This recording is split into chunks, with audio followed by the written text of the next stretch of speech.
Good morning and welcome everyone. Thank you for joining me, Sanga, and my awesome co host, Morton. Today we have Francisco Florez-Revuelta. Forgive me if I have not pronounced it correctly, Professor. He's the Professor of Computer Vision and Technologies for Active and Healthy Aging at the University of Alicante. Welcome, Professor. Thank you very much for the invitation, Sanga, Morten. Good to have someone with us who's actually, and you can't see this as our listeners, but the backdrop of the video right now, it seems like you've actually got sun in Alicante. Yes, of course.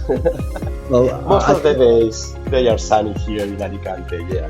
Oh, that's lovely. That's not UK weather for us, is it, Sanga? No, it isn't. No. I'm really interested because I haven't heard too much about what you do, Francisco. Can you give us a layout of the land for you? What are you working on? Okay, so as Sanga said, I'm a professor in computer vision for assisted living. So I've been working doing research in computer vision for more than 25 years. Some time ago, we were working more on having cameras on robots. Then we moved to home automation and putting cameras in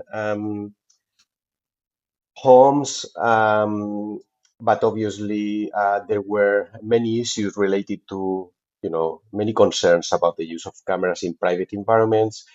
So at some point, I decided to study how we could take video surveillance, let's say that we use in public environments to private environments. So I went to Kingston University there in the UK for 5 years, that they were specialists in video surveillance for public environments, airports, train stations, etc.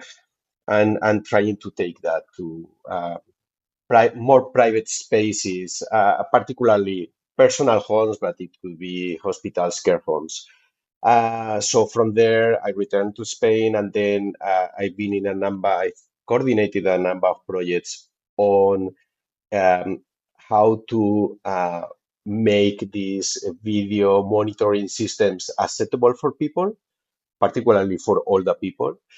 Um, so I have collaborated with different experts around Europe with different expertise on, I don't know, sociology, health, law.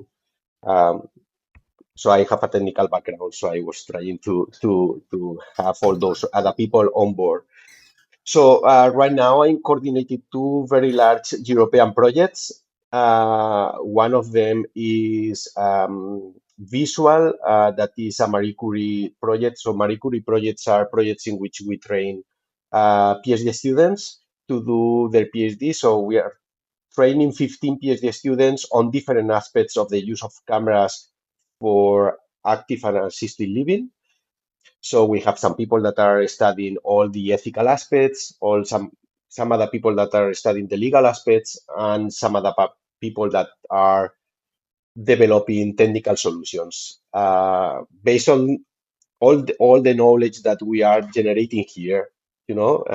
Because usually, as technical people, we say that we consider that maybe technology can do everything, but we don't have this expertise on the legal aspects or user acceptance or ethical aspects. So this has been very good because these PhD students, they are learning all these different aspects.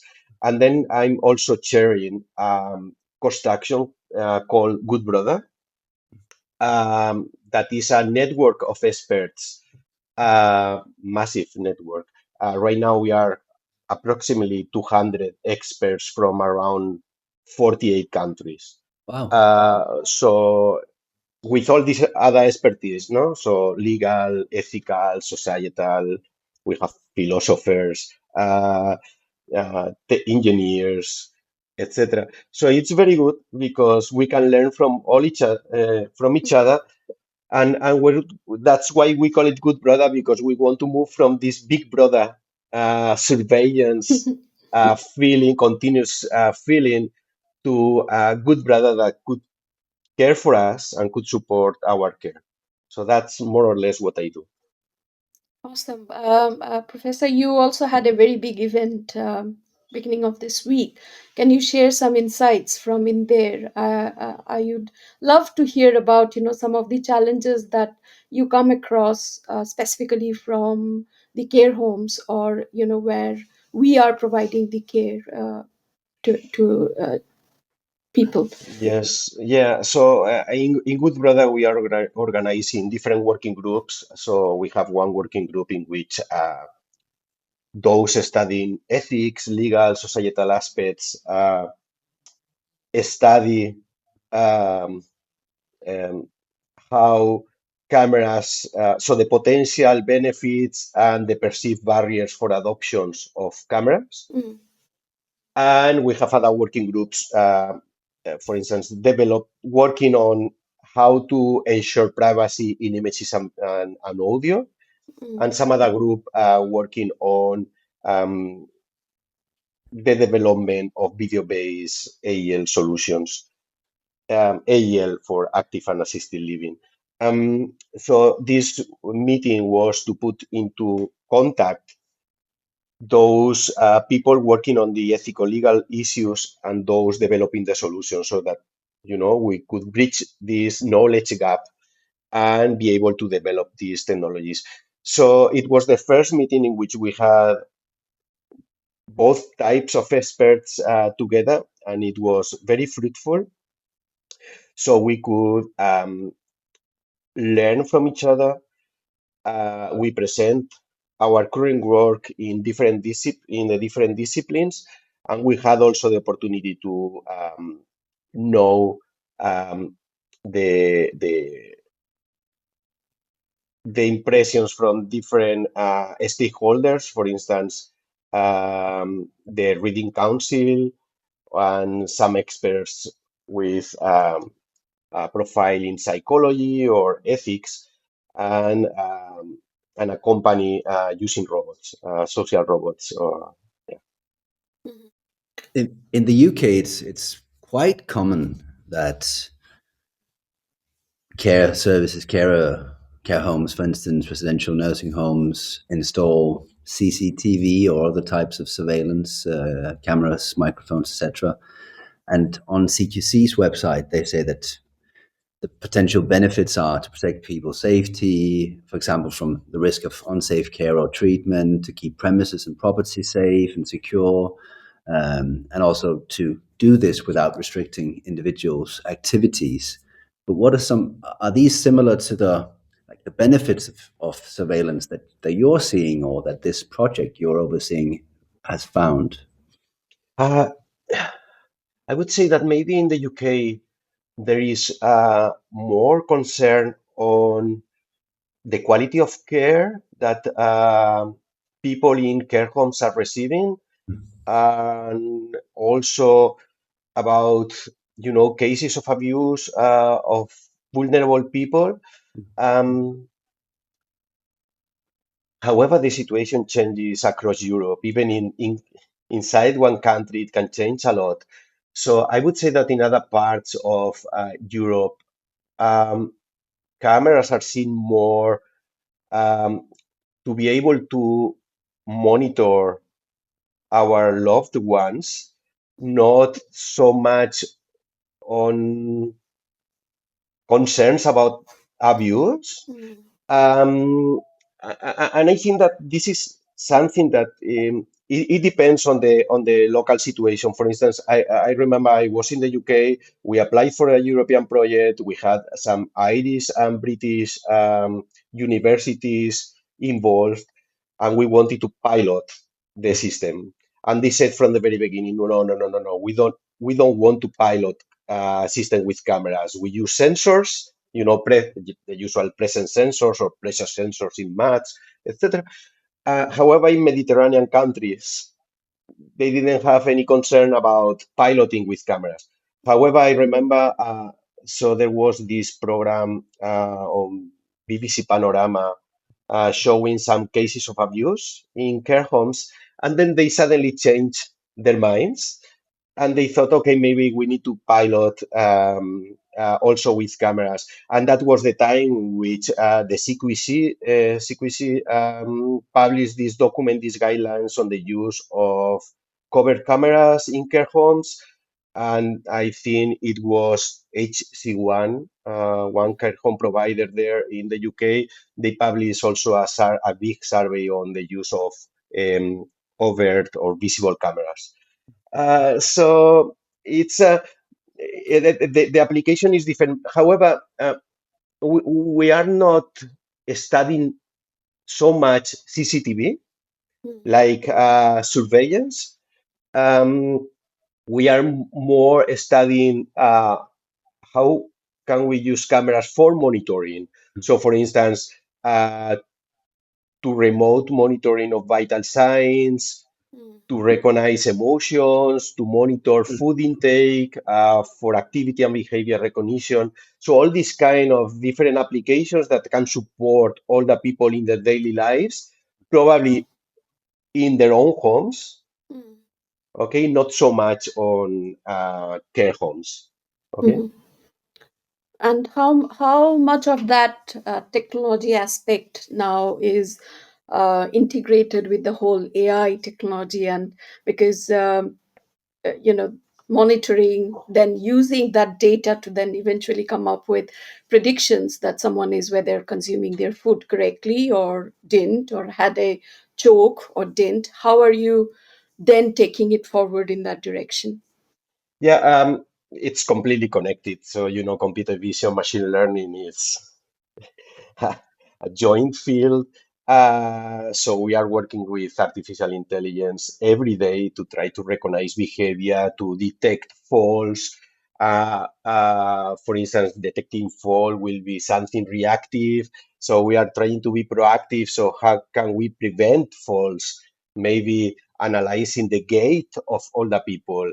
Um, I don't know, frailty recognition. So there are many different areas in which we can use or we use artificial intelligence. And so in my particular work, I'm using cameras for two different things. So on one side, we want to recognize events or monitor activity with cameras. We want to provide the videos to a caregiver. That could be a professional or could be um, a family member. But then we have here the concerns because, for instance, cameras are the main sensor that is used in public environments. In the UK is the main example. You have cameras everywhere. And why do we use cameras? Because it's the sensor that provides the data that is easier to understand. However, when we move to a private environment, we don't want to use cameras because of that reason. So we substitute cameras for a number of different sensors that do simple things, what we call binary sensors. So if a door is open or closed, a drawer is open or closed, etc., a person is present or not. So what we are trying to do is, can we use cameras in private environments? So benefiting from all this important information that cameras can gather while preserving privacy. So what we are doing in other works is, can we transform the images using artificial intelligence in real time so that a caregiver monitoring remotely the images could assess the situation, but they are not able to see the person, like the real appearance of the person. So we are working on that area. And then artificial intelligence is maybe the solution to address the privacy issues. People are usually worried about artificial intelligence, like concerns about privacy. But in this case, we are using artificial intelligence the other way around to preserve privacy. It looks like a huge project there, Francisco, I think, because it would need a lot of funding to really work the whole thing in tandem, isn't it? It's not just about identifying, then how are you putting around all sorts of preventative measures then to have the right kind of outcome. And specifically because we're looking at, vulnerable people and also people who we want to age really well. So, what are the challenges you're finding in pushing this project through? Oof, yeah, mainly on it's a big gap um, between what is legal, what we can do, what users would accept. Mm, Because we say, okay, we can do this from the technological perspective. We can do this, and then the lawyers say, no, no, you cannot do it because it's not legal. And then we consider, okay, it what we are doing is legal, so we can do it. But then the user comes and says, no, no, no, no, no, I don't want it this way. I have my concerns regarding trust and acceptance, so I don't want to use that. So it's this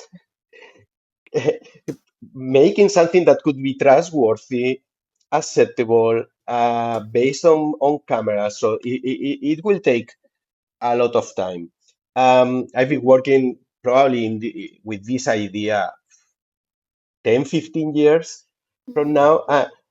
And since that, yeah, I've been working all this time. And now I can see maybe an end for this because there are many video-based applications for active assisted living that are completed in research labs. However, they don't reach the market mm, because of these concerns.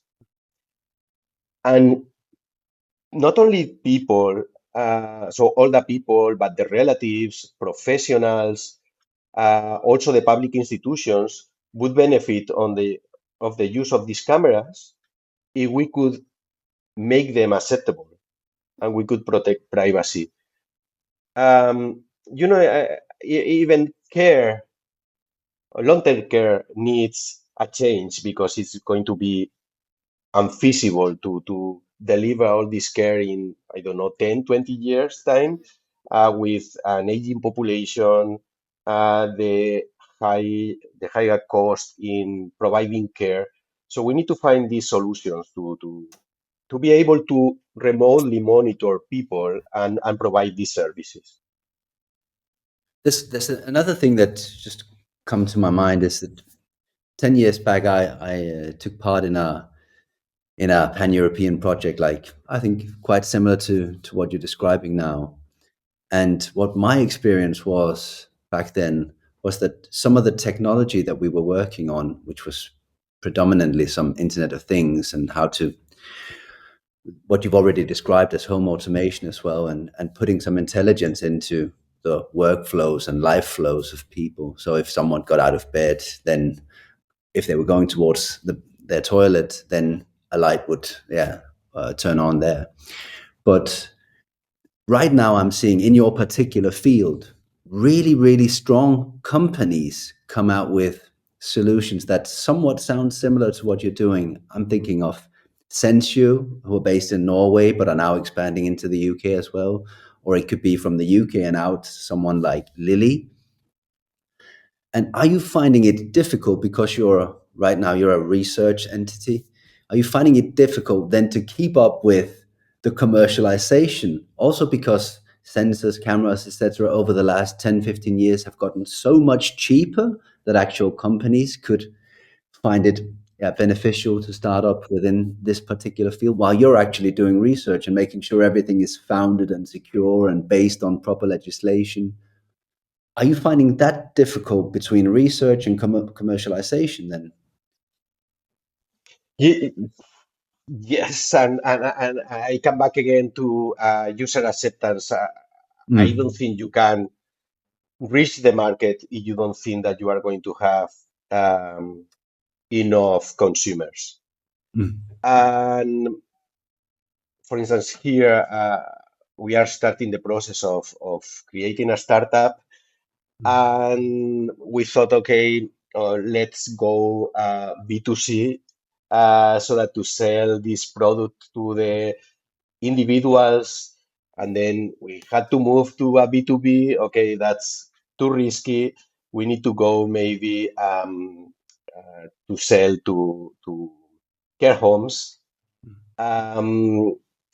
because I don't think people are still prepared to adopt uh, this kind of cameras for, let's say, monitoring all the people, because we are seeing more and more how people buy cameras in their homes, um, for instance, to monitor their pets or their children when they are alone at home.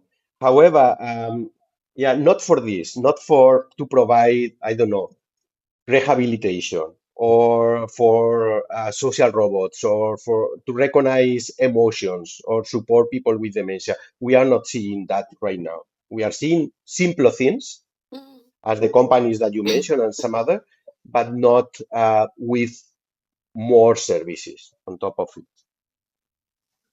Fantastic. I think we are almost running out of our time. We could have spoken for hours on, because this is such an interesting topic. And, we have only unpeeled the very first layer, probably even not that, because, when you are thinking of different countries, the legalities, the GDPR, which is obviously not there in some other countries, but, data rights are very Yes. different, consumer expectations are different. So this can clearly go on and on and on, but we are bound by time. I have two last questions for you. One is, what is your prediction for the next 12 months in this field, and specifically with regards to care? Uh, Morten had just mentioned that 10 years ago he was working on Internet of Things and adding some intelligence to it. And not much has changed since then. So it has reached more the market, but in terms of applications, more or less we have the same.